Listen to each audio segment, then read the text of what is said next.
Welcome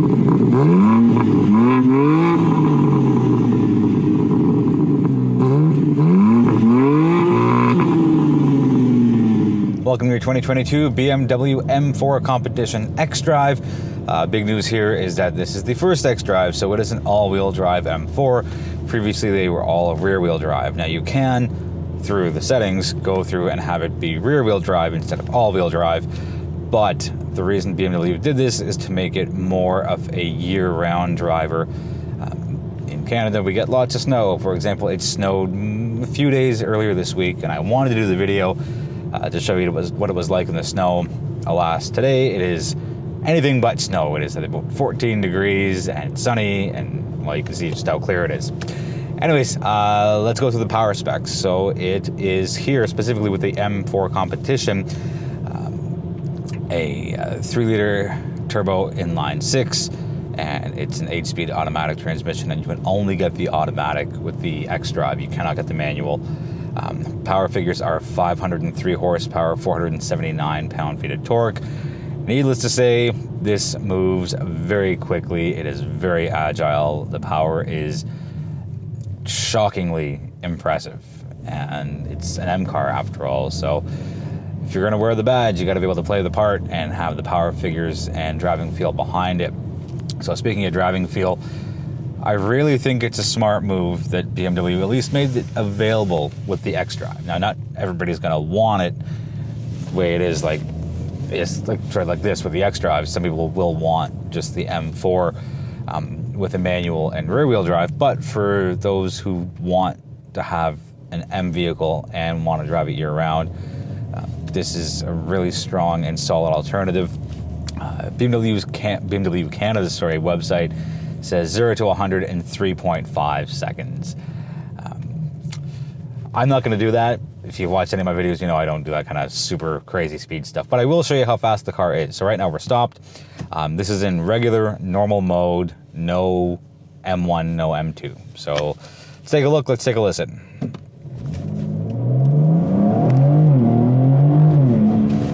So there's a tiny bit of lag, put my foot down, you saw like that, just that blink of hesitation, and we just kind of shot forward and went very fast, very quickly. So in regular basic mode, it's very, very impressive and very fast. And again, you can go M1, M2, you can configure a lot of different things. And I will quickly run through that right now. So let's just go through the setup. So your engine, your chassis, your steering, your brake, and the MX drive, and then you can control how much traction control you want or don't want.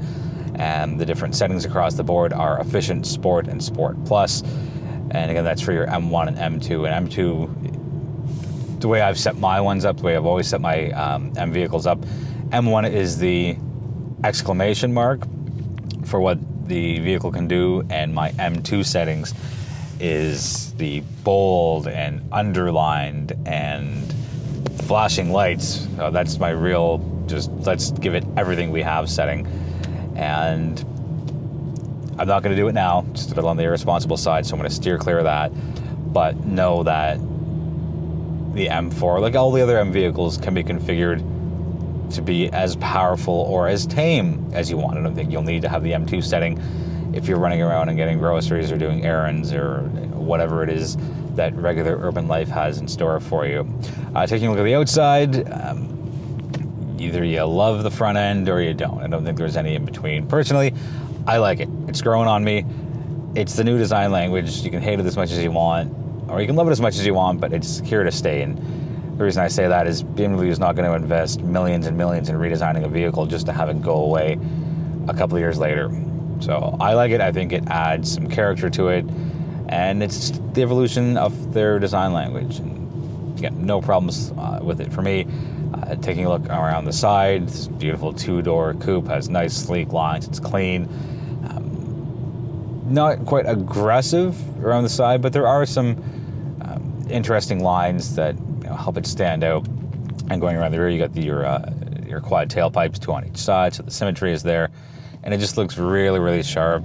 And I don't mind it from the front end. It's going back to the not having a real big issue with the double nostril grille, and I know that they pretty much just flipped it 90 degrees from what it was before and just raised it and just enlarged everything, so it's now more vertical than horizontal. The rims look really sharp. I know I'm a fan of the classic simple design, but the way BMW has put this together for the Canadian media fleet looks really sharp. And you get the big blue calipers up front and the smaller ones in the rear. Yeah, I like the look of the vehicle. I love the color. Yes, black is my first choice for all vehicles, but I would seriously consider this shade of green if I was looking at picking up an M4 for myself. Taking a look inside, very, very classic BMW as far as the modern world goes. So you have your xDrive system, which to me is the best in the industry for the luxury market. It's so easy to use, and there's hardly any guesswork. The menus aren't really all that deep for digging into what you need. Going down, you have your small digital screen for your temperature and direction of air. A nice row of hard touch buttons for the HVAC system. You got your wireless charging a little down further.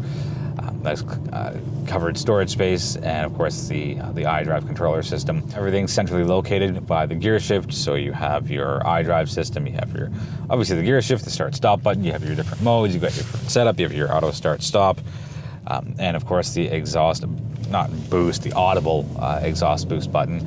The seat's extremely comfortable. I love the color. I love the color combination here with the green exterior and the tan leather interior. It just looks really, really sharp. Taking a quick look at the dashboard, fully digital.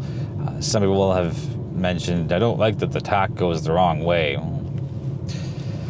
I get that, it's not going to be for everybody, but I think it's the best use of the space with a strong push towards symmetry, because now your dials are on the outside and they go basically from out to in. So I don't mind it. I have no problems with that at all. And again, everything you need is here. And then you have your BC button on the turnstock, just the top one, and that just gets you through all your different information. You can change the setup of the screen for the M mode or just regular driving modes itself. Carbon fiber roof, so no sunroof. It's not quite really dark in here because the tan seats do lighten it up a little bit, and I think if it was black seats and a black roof liner and the black interior, I think it might be a little on the closed inside, but I get it. You got to do the power to weight ratio, you got to do the lower center of gravity thing. A couple last minute notes on the driving dynamics before we wrap things up. Yes, this has the adaptive suspension and it's got the active differential, and there's been so much coverage on the new M3/M4.